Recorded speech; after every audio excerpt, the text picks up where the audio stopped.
A lot of people have asked me what it's like owning a gigantic animal like this Great Dane right here. If you're somebody that's thinking about getting one, hopefully I can answer some questions for you before you make that commitment, because they are a commitment. If you're somebody that just got one and you don't know what to expect, hopefully I can answer those questions. And if you just have general inquiries about this gigantic freaking gargantuan, maybe I can answer some questions for you too. The first thing you should know about Great Danes is they're fucking huge, obviously, but they think they're small. He thinks he's a little lapdog. If that size is gonna be an issue for you, I mean, I shouldn't have to say it, but don't get a Great Dane if size is an issue for you.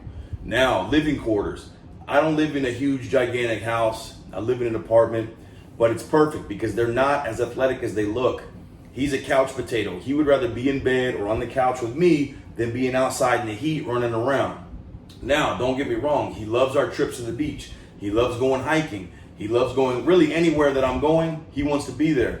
But just to go outside, he's not a big fan. He'll go out, do his business, ready to come inside. So, you know, if it's something you think it's going to take a toll on you, that you're going to have to take him out all the time or you don't have the space for it, get that out of your head. It's not the case. Their life expectancy, it is low. It's around 10 years because they're so big. But like somebody told me, 10 years with a Great Dane is better than a lifetime without one, and it's completely true. You know, if you've ever met a Great Dane owner, they've probably had previous Great Danes, and they probably will have nothing but Great Danes in the future because they're just majestic animals. They're loving, they're caring, they're sweet, they're gigantic. They call them gentle giants. They're just big babies, and they're just full of love and affection. There's some things you should know. You know, their stomach does have issues. It will flip. They will get bloat. But you can, I mean, not every Great Dane's gonna get that, so you can do things to combat it. So after they eat, let them calm down, let them digest their food, and they'll be fine. They're expensive animals. They are expensive. Their food bill, their toy bill. They love their toys. They love their food. And if you don't have the capacity financially to provide for an animal that takes so much food and chews up their toys and treats and everything else, it's not the dog for you. But if you can make that sacrifice, you're going to be greeted with a love and companionship that's unparalleled across the universe. What else should they know about you? Oh, he's stinky. Great Danes are smelly. They're stinky. They're gross. They burp in your face. They fart all over the place. They have no couth. They have no care. If you're somebody that's weird about that, you're not going to want a Great Dane because they will burp in your face and fart on you, and they don't care. They're also drooly, slobbery fucks. When he eats, the shit goes everywhere. When he drinks, the shit goes everywhere, and then he'll save a little bit to come slime you with. There's slime and fucking drool all over the place. But again, if you're somebody that's a neat freak and you care about something like that, not the breed for you.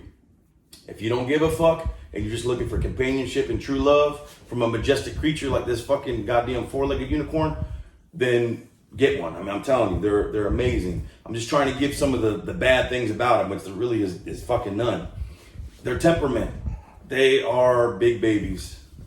There's nothing aggressive about them. If you're looking for an aggressive dog, this ain't the one for you.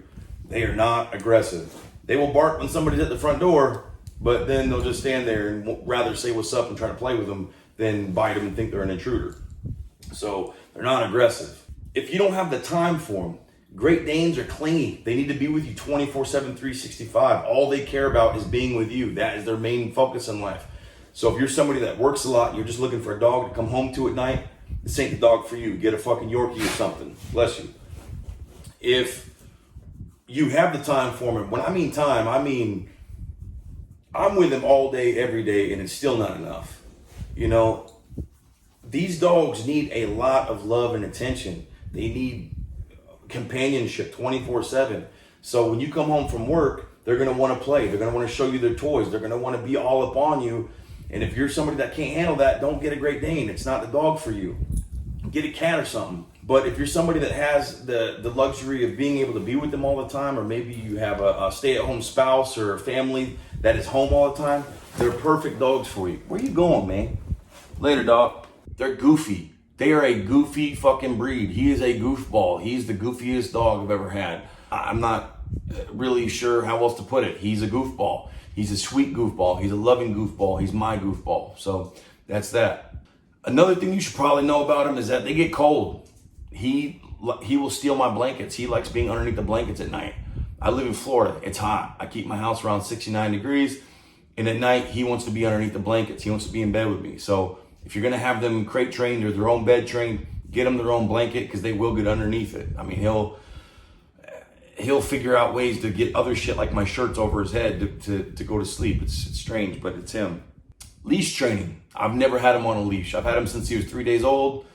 And since day one, I have never put him on a leash. They don't need, I'll take that back.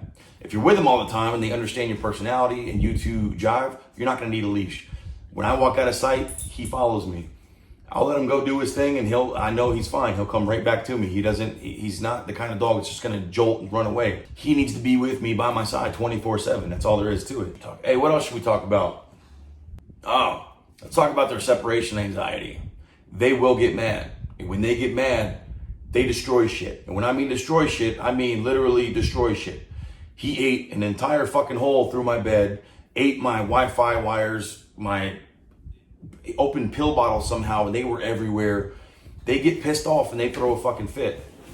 You know, the other thing is, when I leave, I will find, if you leave anything on top of their crate or near them that smells like you, it will be in their crate. He will pull my clothes down because it smells like me and make a little nest and lay in it until I get home. So that's just another testament of how fucking loving and beautiful they are. Let's recap. If you're somebody that doesn't have the time or energy or capacity in your heart to love a Great Dane and everything that they need, being time and energy and fucking playtime and cleanliness and love and all that shit, don't get a Great Dane. Get a Yorkie or a cat or something. If you're somebody who's like me, who's kind of lonely and needed a companion that can go everywhere with you, you know, I made him my service dog. He's actually changed my life for the better. You know, he's been a big difference. He's salvaged my depression. He lets me know when I'm, you know, if I'm thinking or having a flashback or something that's not really there, I look at him and he's chilling. I know it's not there. He's truly saved my life. So if Great Dane is something you're thinking about that route going, keep these things in mind and, you know, make an educated decision, because it's very sad to see an owner that gets a Great Dane that thinks it's a cool dog to have. It's all the attention, this, that, and the other thing, and they can't care for it, and they end up giving it up for adoption or giving it to the animal shelter. It's fucking sad, and I hate it.